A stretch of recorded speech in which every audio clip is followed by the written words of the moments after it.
Hey guys, Jeff Brower here. I am in Concord, Ohio, standing in front of a 4-unit property that I purchased a couple of years ago, and I wanted to give you guys a quick little summary on how I bought this property with zero money out of my pocket, and how you can do the same thing.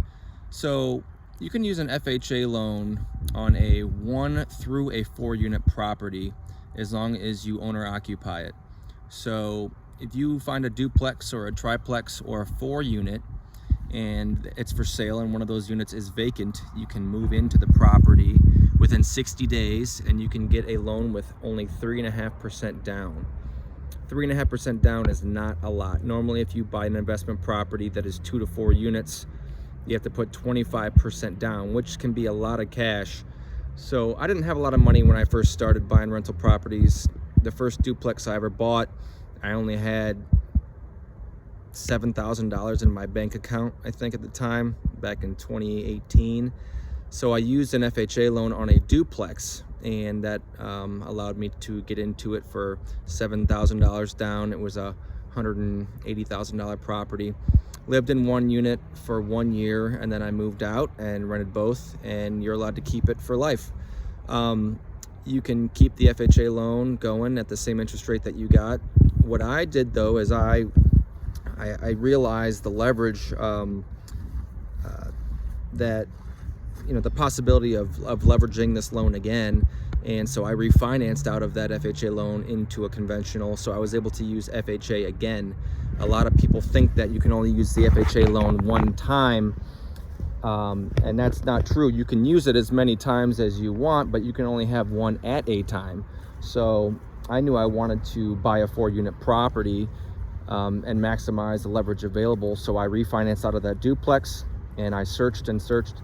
It took me a long time to find, but I found this very lovely 4-unit property in Concord, Ohio. And it was off market, so I went back in the MLS and looked for expired listings and found the agent, contacted her. She contacted the owner and asked if she would sell it. I searched and searched for a long time to find the property.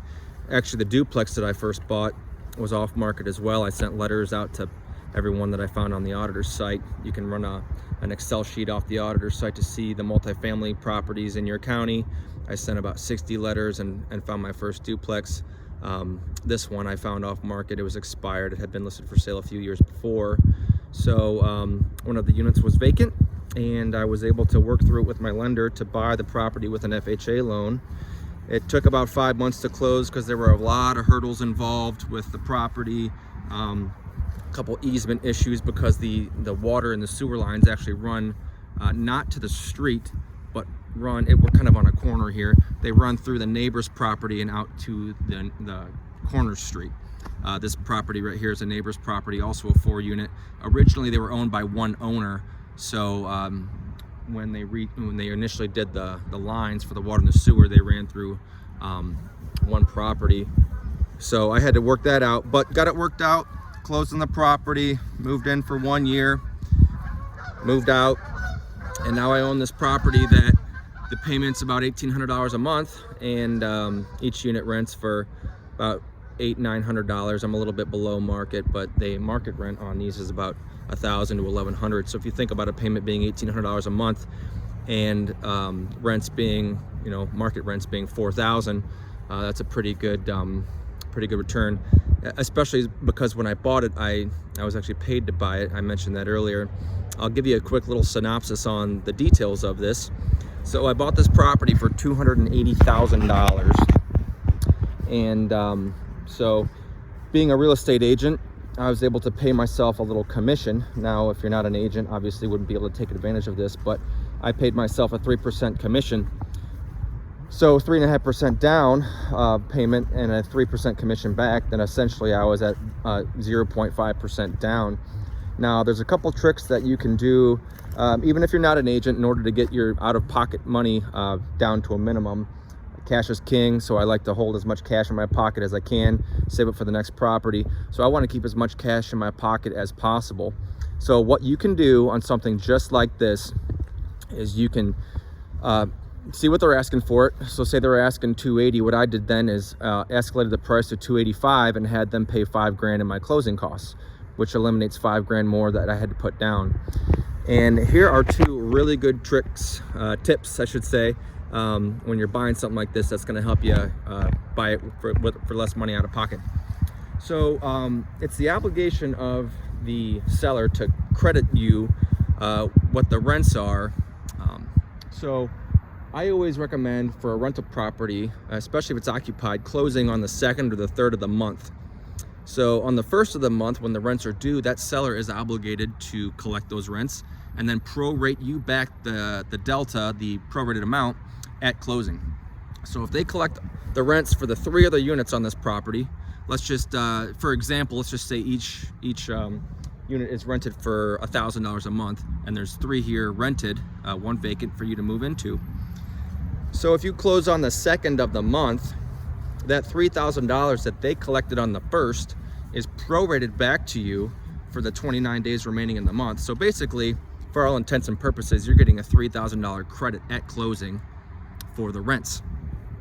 Also, what gets credited to you at closing are the security deposits. So average is about $1,000 or a month rent for security deposit. So that's $3,000 more that you get credited back to you at closing at the table. So if you think about it, that's $6,000 right there that you get as a credit when you close. Now I bought this property for $280, and so if you think 3.5% down of that, roughly $10,000, let's say. And if your closing costs are covered by the seller because you escalated the price a little bit, and you get that $6,000 back for the credit for the rent and the security deposit, that brings the amount of money that you have to have out of your pocket way down. In this example, to keep it simple, that $10,000 down minus the $6,000, that's only $4,000 that you really need in cash to put down on a property like this. Now, if you think about what I said earlier, where my payment's $1,800 a month, and you're getting essentially, $3,000 now after 1 year, when you can rent all 4 units, you're getting $4,000 a month. That's a big return right there. If you're only putting $4,000 down total, it's just, I cannot think of any better way to get started into rental real estate if you do not have a lot of money, which was the case for me. So if you can kind of play this game with the bank, and I kind of think of it like a game when I'm buying property, because I want to put the least amount down. They have a lot of very strict qualifications when it comes to your debt to income ratio. On a 3 or a 4 unit property, there's actually something called the FHA's self-sufficiency rule. So a property needs to be performing where, say if you have a 4 unit, 3 of the units need to cover the payment. It's like a debt service coverage ratio for commercial properties. They need to see that the property can cover itself if you aren't able to, rent all 4 of them. So there's that little rule as well, and that's one hurdle I had to cross with this one. There were some complexities involved, but I got through it. But this is just the absolute best way to get into rental property if you don't have a lot of money, or even if you do. It's a great way to get your unit count up there and get some income coming in for yourself. That's the only way I was able to get to 10 units within 3 years of starting, and it's just because of the way that you can leverage your bank loans. I started out with that first FHA loan on my duplex. You can actually do a single family property for 5% down conventional if you move into it for a year.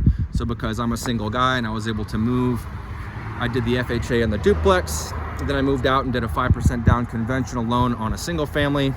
Then I did another one of those. And you can keep moving and moving and getting more rental property for not a lot of money out of your pocket.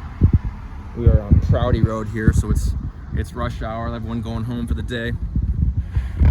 But when I started out, I had basically no money, and I was just thinking of ways to get to where I wanted to be with buying rental property, and just learning the bank's rules, knowing what they require for down payments is very important. With an FHA loan, you can't beat it. They don't require a very high credit score. It's more of a first-time home buyer program, but it doesn't have to be your first home. Like I said earlier, you can use it as many times as you want, so long as you refinance out. You can only have one at a time. So just wanted to give you guys that little summary, my little spiel. It can be very hard to find a 4-unit property that's like this. And I know a lot of people have objections saying, oh, you know, I can't live in a duplex. You know, I have a family, can't live in a 3-unit. If you search hard enough, you can really find some quality multifamily properties, you know, and someone might think, oh, there'd be somebody up above me or down below me. You know, you can find townhouse style properties that have 4 units. This one, I actually, I looked for a long time in order to find this one. It's on a slab. It's 4 units that are up and down. Each corner is a different unit. 2 bedrooms, about 850 square foot a piece. So I like to buy properties that were built in the 80s or later because they have plastic base plumbing. They've got grounded wiring. They're not knob and tube. And this one kind of checked all my boxes. A little bit dirty out here today, but just wanted to give you guys my best advice for starting out to buy rental properties if you don't have a lot of money. So I'm out here in Lake County. This is in Concord, Ohio. I'm also a home inspector, so if there's anything that I can answer for you guys, please don't hesitate to reach out. If this is interesting to you and you want to start looking at multifamily property, or if you just want to chat about your possibilities and what you might qualify for, I definitely have a lot of experience with getting loans over the years. I've refinanced some of my loans. I've done about 15 personally, so I do know all of the rules involved with the lender. You can actually have 10 Fannie Mae loans in your own name. So I have 6 properties right now consisting of 10 units. And as you go from 4 to 6 to 8 to 10, Fannie Mae has requirements that get more tight when it comes to your reserves. You have to have some money in the bank. Every time you buy an additional property, they want to make sure that you can cover, if things go bad. So very happy to chat with you guys if you have any questions about that stuff, and just want to show you guys this property. Happy to have it, and I'm going to keep it for life. That's been the plan for all my rentals. Buy and hold is my game. I buy things that are newer just because of that fact, because I don't want a lot of problems. I self-manage, so I want to make sure that I hold these properties and keep care of them and make sure that they're gonna last a long time. That's the end game, and so I'll just hopefully keep buying more. It's been a little bit different lately with the interest rates being up, into the 7.5–8% range. I'm locked in on this one at 2.75%, and I got that a couple years ago, being that it was owner occupied at the time, and I lived here. Another reason to owner occupy places is you get a better interest rate when you buy it, and then if you move out after the requirement, you're locked in at that rate for 30 years. So this one's not going anywhere. I plan to keep it for a long time. We'll talk to you guys soon. Have a good one. Bye.